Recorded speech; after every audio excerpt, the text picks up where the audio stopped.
आप भी इंजीनियर बनना चाहते थे, आपके पिताजी भी आपको इंजीनियर बनाना चाहते थे, फिर ये राजनीति की तरफ कदम कैसे आ गए? बहुत सी चीज़ें हम लोगों ने सीखी हैं भारतीय जनता पार्टी से भी। मतलब सीखे चीज़ें उसी से सीखी जाती हैं जो अच्छा काम करता है। तो आप मानते हैं कि भारतीय जनता पार्टी अच्छा काम कर रही है? अच्छा, वर्तमान में जो विधायक हैं उनकी ऐसी क्या कमियां रहीं जिनको आप जनता के बीच लेकर जाएंगे और कहेंगे कि हाँ, अगर हम यहाँ पर होते, हम विधायक होते तो ये कमियाँ ना रहती? नमस्कार, मैं हूँ आकाश मिश्रा, आप देख रहे हैं द गली मोहल्ला शो।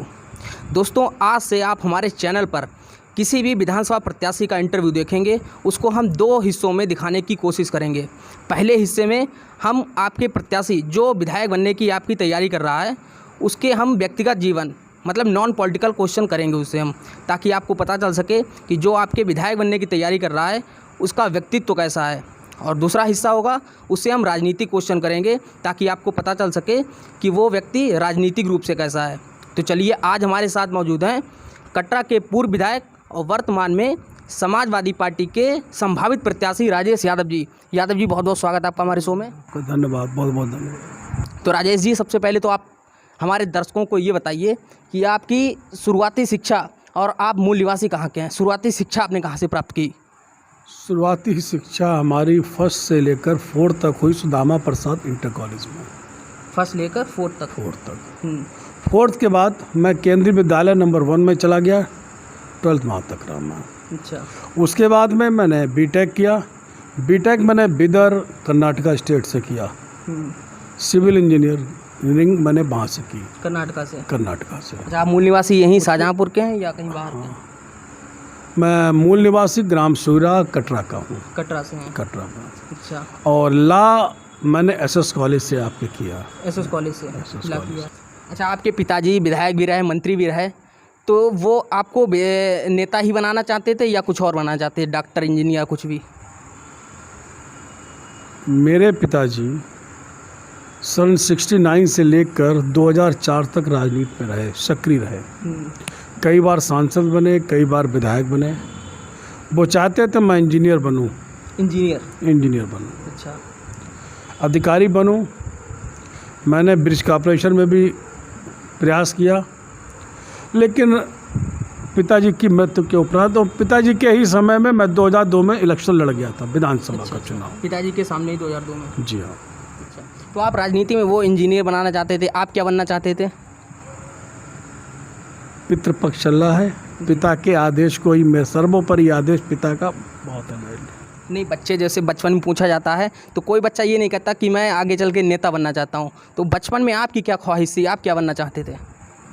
इंजीनियर बनना चाहता था। इंजीनियर बनना चाहते थे। फिर ये राजनीति, आप भी इंजीनियर बनना चाहते थे, आपके पिताजी भी आपको इंजीनियर बनाना चाहते थे, फिर ये राजनीति की तरफ कदम कैसे आ गए? अब जहाँ तक आप इंजीनियरिंग की बात करें, हमारे छोटे भाई जो MLC अमित जी, ये भी बीटेक हैं, इंजीनियर हैं। अच्छा। हमारा बेटा भी इंजीनियर है। हमारे जो और सिस्टर, जो हमारे और रिश्तेदार लोग हैं, ज़्यादातर इंजीनियर्स ही बने हुए हैं। सब इंजीनियर हैं? सब। नहीं, आप राजनीति में आपका आना कैसे हुआ, मतलब क्या ऐसा रहा होगा? लोगों ने कहा, लोगों की ख्वाहिश थी अच्छा कि मैं चुनाव लड़ूं, तो मैं लड़ा। चलिए, अब हम बात करते हैं कुछ राजनीतिक सवालों की। तो ये बताइए, आप जो इस समय 2022 में विधानसभा चुनाव आ रहे हैं, तो आपकी तैयारी किस तरीके की चल रही है क्षेत्र में? जिस दिन से मैं चुनाव हारता हूँ या जीतता हूँ, हमारी तैयारी उसके अगले दिन स्टार्ट हो जाती है। अब मैं उसके अगले दिन ही प्रयास करता हूँ। और तो आप बाकियाँ छोड़िए, हमारे पिताजी की जिस दिन मृत्यु हुई थी 23 जुलाई को 2004 में, हमसे उसी दिन क्रिमेशन के बाद एक आदमी ने काम के लिए कहा, तो मैंने उससे कहा कि आप घर पहुंचो, मैं फ़ोन कर दूंगा अभी थाने पहुंचकर। अच्छा। घर पहुंचकर थाने फ़ोन करूंगा आपका। ये शुरू से ही रहा कि जिस दिन चुनाव जीतूं या हारूं, जो भी हो, हम उसी दिन से चुनाव की तैयारी कर देते हैं। उसी दिन से? अच्छा, वर्तमान में जो विधायक हैं उनकी ऐसी क्या कमियां रहीं जिनको आप जनता के बीच लेकर जाएंगे और कहेंगे कि हाँ, अगर हम यहाँ पर होते, हम विधायक होते तो ये कमियाँ ना रहती?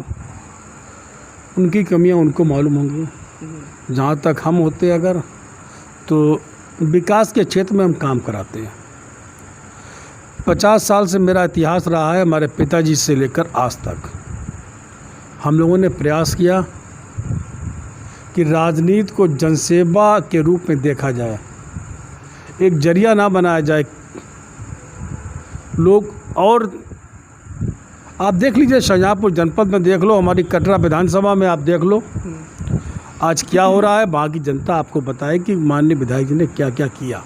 अच्छा, वर्तमान में जो इलेक्शन हो रहे हैं, चुनाव हो रहे हैं, आपको क्या लग रहा है वो विकास के मुद्दे पर हो रहे हैं या जातिवाद के मुद्दे पर हो रहे हैं, या आपकी पार्टी समाजवादी पार्टी किस मुद्दे पर चुनाव लड़ रही है? हमारी समाजवादी पार्टी विकास के मुद्दे पर लड़ रही है। और ये जो माहौल को तैयार किया जा रहा है हिंदू मुस्लिम, हमारी पार्टी चाहे हिंदू हो, मुसलमान हो, सिख हो, ईसाई हो, बिना भेदभाव के काम करती है। विधायक जी, ये सभी पार्टियां कहती हैं कि हमारी पार्टी विकास के मुद्दे पर चुनाव लड़ रही है, लेकिन सभी पार्टियां पिछड़ा वर्ग की जो सभाएं चलती हैं, ब्राह्मण समाज के जो सम्मेलन होते हैं, तो ये किस लिए होते हैं? तो उनसे पूछिए जो कर रहे हैं। नहीं, समाजवादी पार्टी में पिछड़ा वर्ग के सम्मेलन होते हैं, और अभी अखिलेश जी ने भी कहा था कि हम मुख्यमंत्री बनने के बाद में हर जिले में एक परशुराम जी की प्रतिमा लगवाएंगे, तो ये क्या जातिवाद की राजनीति नहीं है? बहुत सी चीज़ें हम लोगों ने सीखी हैं भारतीय जनता पार्टी से भी। मतलब सीखे चीज़ें उसी से सीखी जाती हैं जो अच्छा काम करता है, तो आप मानते हैं कि भारतीय जनता पार्टी अच्छा काम कर रही है? ऐसी भी होती हैं जो बताई नहीं जाती हैं। राजनीति में क्या करना और क्या नहीं करना, क्या आपकी पॉलिसी है जी, कुछ उनसे भी सीखा हम लोगों ने, भाजपा के सीखा लोगों है से भी उनसे। सीखा। अच्छा, ये बताइए आपके क्षेत्र में ऐसी 3 कौन सी मुख्य समस्याएं हैं जिस पर अगर आपको लग रहा है कि हम विधायक बनेंगे तो सबसे पहले उन समस्याओं को हल कराएंगे? विधायक बन गया, सबसे पहले हमारा प्रयास होगा जो कटरा विधानसभा के अंदर खुली दलाली चल रही है पुलिस की, उसे रोका जाए। दूसरा स्थानीय मुद्दा है, मैं ये भी कहना चाहता हूँ जो मीट की दुकानों से पैसा लिया जा रहा है, जो प्रशासन और नेताओं के माध्यम से मीट तक की दुकानों का पैसा लिया जा रहा है। कौन ले रहा है पैसा? चाहे पुलिस प्रशासन के लोग हो, चाहे जनप्रतिनिधि लोग हों, ले रहे हैं। ये कटरा की जनता सब जानती है। और तीसरी समस्याएं तो हमारे यहाँ बहुत हैं जी। अच्छा, ये बताइए, योगी जी ने कहा था कि हम हर क्षेत्र में एक गौशाला बनवाएंगे, जिससे गौशालाएं नहीं बनी है, उसके बाद में किसान काफ़ी परेशान है, अपने खेतों की रक्षा करने के लिए रात रात भर जागता है। उसके लिए समाजवादी पार्टी ने कभी आंदोलन या घेराव क्यों नहीं किया? समाजवादी पार्टी ने हमेशा आंदोलन किया, हमेशा घेराव किया, हमेशा हम लोग जनता की समस्याओं के लेकर अधिकारियों से टकराव भी करते हैं, अधिकारियों का घेराव भी करते हैं। हम लोग प्रयास करते हैं। ये तो योगी जी ने कहा था ना कि हम गौशाला बनवा देंगे। हाँ। अब माननीय हमारे राष्ट्रीय अध्यक्ष ने कहा कि गौशाला हम बनवाएंगे। समाजवादी पार्टी के लोग जो कहते हैं उसे करके दिखाते हैं। जैसे सत्ता पक्ष अगर अपना काम सही से नहीं करता है तो विपक्ष का काम होता है उसका आंदोलन करके उसका विरोध करना, तो क्या आपको लग रहा है कि विपक्ष ने अपना काम सही से कर पाया? विपक्ष बिल्कुल सही काम कटरा में और जनपद शाहजहाँपुर में कर रहा है। मैं अपने जनपद की बात कर रहा हूँ, हमारे जनपद में बहुत अच्छा काम कर रहा है। तो आपका ये इंटरव्यू पूरे क्षेत्र की जनता, पूरे प्रदेश की जनता देख रही है, तो आप अपनी कटरा क्षेत्र की जनता को बताइए कि वो आपको विधायक क्यों बनाए? कटरा क्षेत्र की जनता मुझे विधायक इसलिए बनाए क्योंकि कटरा तिलर विधानसभा से हमारे पिताजी भी विधायक रहे, सांसद रहे कई बार, मैं विधायक रहा, मेरे छोटे भाई एमएलसी हैं। इस 50 साल के 52 साल के कैरियर में हमने अगर किसी का भला नहीं कर पाया है तो किसी व्यक्ति का बुरा भी नहीं किया आज तक। और हमेशा मैंने प्रयास किया, चाहे विरोधी ही क्यों ना हो, चाहे हमारा प्रबल विरोधी क्यों ना हो, किसी भी पार्टी का हो, किसी भी समाज का हो। जब मैं विधायक था, मेरे पिताजी जब सांसद और विधायक मंत्री रहे, उसका काम करने की पूरी कोशिश की और किया। अच्छा, आपको क्या लग रहा है जो वर्तमान विधायक हैं वो आपको कड़ी टक्कर देंगे या उनका टिकट काट के कोई दूसरा प्रत्याशी आएगा वो आपको कड़ी टक्कर देगा? इस बारे में भाजपा के प्रत्याशी, भाजपा के नेता बता पाएंगे। चलिए, बहुत बहुत धन्यवाद आपका। तो चलिए, ये थे हमारे साथ कटरा विधानसभा के पूर्व विधायक राजेश यादव जी। इसी तरीके से और भी इंटरव्यू और जनता की राय देखने के लिए देखते रहिए द गली मोहल्ला शो।